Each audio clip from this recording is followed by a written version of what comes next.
Hello guys, welcome to my YouTube channel. কেমন আছো তোমরা? এখন আমরা কথা বলবো হচ্ছে মিস্টার অ্যান্ড মিসেস মাহি, আমাদের বলিউডের রাজকুমার রাও এবং জাহ্নবী কাপুরের আপকামিং সিনেমা।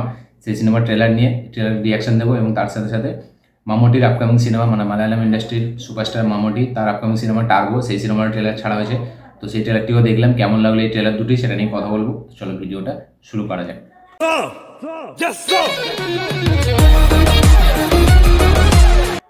সবথেকে প্রথম যদি মিস্টার অ্যান্ড মিসেস মাহি নিয়ে কথা বলি, তো এই সিনেমার গল্পটা ঠিক আছে, গল্পটাতে নতুনত্ব কিচ্ছু নেই, কিন্তু এই সময় দাঁড়িয়ে একটু নতুন। তো গল্পটা এরকম যে রাজকুমার রাও সে ক্রিকেট খেলতে তার পছন্দ ছিল, ঠিক আছে, কোনো কারণবশত সে ফেল হয়ে যায়, তার বাবার পছন্দ নয় ক্রিকেট খেলাতে, তো তাই জন্য সে ক্রিকেট ছেড়ে দেয়। ফাইনালি যখন জাহ্নবী কাপুরের সাথে তার মানে বিয়ে হচ্ছে, তারপরে জানতে পারছে জাহ্নবী কাপুর ভালো খেলে, ঠিক আছে, তাই জন্য কিন্তু তার ক্রিকেট দেখতে ভালো লাগে, কিন্তু সে কোনোদিন ভাবেনি যে সে নিজে ক্রিকেট হবে। কিন্তু রাজকুমার রাও এবার তাকে ক্রিকেটার বানাবে, ঠিক আছে, সে নিজে কোচ হয়ে। তো এই হচ্ছে গল্প। ফাইনালি সে কি মানে সাকসেসফুল হয় তার বউকে মানে ক্রিকেটার বানাতে, এবং সে কীরকমভাবে খেলে, কত কী তার নাম করে দেয়, এটাই ব্যাপার, এই নিয়েই গল্প। তো ট্রেলারটি প্রথম যেটা দিক, ঠিক আছে, সেটা হচ্ছে একটা মানে রোমান্টিক বা হালকা লাইট হার্টেড যেরকম ফিল্ম হয়, লাভ স্টোরি ফিল্ম হয় সেরকম।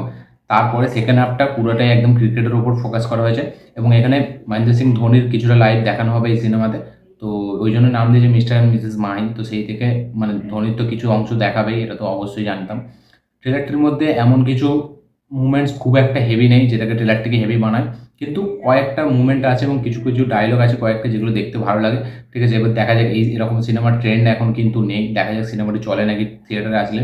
কারণ রিসেন্টলি আমরা দেখতে পাচ্ছি শ্রীকান্ত বলে যে সিনেমাটি এসছে রাজকুমার রাওয়ের, সেই সিনেমাটি কিন্তু থিয়েটার অতটা ভালো মানে বক্স অফিস করছে না, কিন্তু রাজকুমার রাওয়ের দারুণ একটা পারফরমেন্স আছে এতে, ঠিক আছে, শ্রীকান্ত সিনেমাতে তাতেও চলছে না।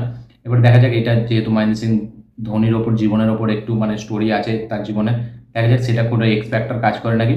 তো একদম একটা দেখা দেখা সিনেমা মনে হচ্ছে, ঠিক আছে। এবার এমন নতুন কিছু নেই যেটাকে দেখে হেভি লাগবে।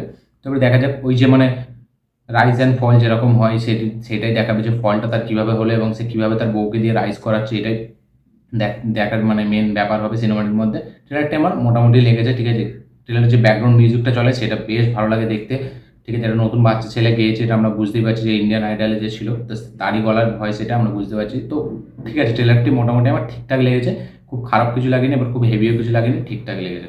তো পরেরটা যদি আমরা কথা বলি যে মামুটির আপকামিং সিনেমা টার্গো নিয়ে, তো এই ট্রেলারটি ঝাকাস একটা ট্রেলার, সত্যি বলছি, একটা ফ্যান্টাস্টিক একটা ট্রেলার বেরিয়েছে, একদম কমার্শিয়াল মাস কমার্শিয়াল একটা সিনেমা আমরা দেখে বুঝতে পারছি, প্রচুর অ্যাকশন থাকতে চলেছে। মামুটিকে দারুণ লাগছে, সেই পুরোনো অ্যাকশন অবতারে মামুটি আবার ফিরে এসছে, তো অনেকদিন পর দেখলাম মামুটিকে এরকমভাবে অ্যাকশন করতে, তাকে হেভি লাগছে, দুর্দান্ত লাগছে। তার সাথে সাথে যে বিজিএমটা চলছে ব্যাকগ্রাউন্ডে, সেটা সলিড, শুনতে হেভি লাগে। এখানে অ্যান্টাগনিস্টের চরিত্রে আমরা দেখতে পাচ্ছি রাজবি শেট্টিকে, মানে মারাত্মক লাগছে তাকে। তার সাথে সাথে সুনীল আছে তেলেগু থেকে। তো এই ট্রেলারটির গল্পটা আমি সেরকম কিছু বুঝতে পারছি না, ঠিক আছে, যেহেতু মালায়ালামে আছে। তো দেখে ওই যেরকম একটা ডন থাকবে, ঠিক আছে, তার কোনোভাবে মানে মেন আমাদের যে হিরো, সে কোনোভাবে তার সাথে একটু পাঙ্গা নিয়ে নেবে, তারপরে এইসব ঝামেলা সে, তারপরে অ্যাকশন ট্যাকশন যেরকম আছে। তো অ্যাকশনগুলো কিন্তু খুব হেভিভাবে ডিজাইন করেছে এবং দেখতে কিন্তু ভালো লাগছে। এবং মাম্মুটিকে এরকম অ্যাকশন করতে কিন্তু তার একটা এরকম অ্যাকশন দেখার জন্য একটা আলাদা ফ্যান বেস আছে, এবং সেটা কিন্তু দেখতে ভালো লাগে। এবং কিছু কিছু শর্ট অ্যাকশনে যেগুলো দেখতে খুবই ভালো লাগছে, খুব দারুণভাবে মানে স্টেজ করেছে, কোরিওগ্রাফ করেছে, খুবই সুন্দর, দেখতে হেভি লাগছে। তার সাথে সাথে প্রত্যেকটা সিনে যেভাবে বিজিএমটা এলিভেট করছে সিনগুলোকে, সেগুলো দেখতে হেভি। কিছু কিছু গাড়ির শট আছে যেগুলো মামুটিকে হেভি লাগছে সেখানে। তো পুরো ট্রেলারটাই একটা দেখতে গেলে ফুল অন অ্যাকশনে ভর্তি, এবং সেটা দেখতে হেভি লাগছে। দেখা যাক, সিনেমাটি 23 তারিখে আসছে, 23 মে। তো আমার এই ট্রেলারটি হেভি লেগেছে, সত্যি বলছি দুর্দান্ত লেগেছে। অ্যাকশনের জন্য, স্লো মোশন শট, স্টাইলাইজেশন, তার জন্য ভালো লাগছে। মামুটিকে এইভাবে প্রেজেন্ট করতে এটা বেশ দেখতে ভালো লাগছে। দেখা যাক সিনেমাটি কেমন হয়। তো আমার ট্রেলারটি বেশ ভালো লেগেছে, আপনারা দেখুন, দেখে কেমন লেগেছে অবশ্যই কমেন্ট করে জানাবেন। এবং এই mister and Mrs Mahi trailer এবং টার্গো ট্রেলার, এই দুটো ট্রেলারের মধ্যে কোন ট্রেলারটা আপনার বেশি বেটার লেগেছে, এটাও অবশ্যই কমেন্ট করে জানাবেন। তো আমার এই ট্রেলার রিয়াকশন ভিডিওটি ভালো লাগে থাকলে অবশ্যই লাইক শেয়ার কমেন্ট করুন। যারা চ্যানেলে নতুন এসেছেন চ্যানেলটিকে সাবস্ক্রাইব করুন, বেল আইকনটি প্রেস করতে ভুলবেন না। দেখা হচ্ছে পরের ভিডিওতে, ততক্ষণের জন্য বাই।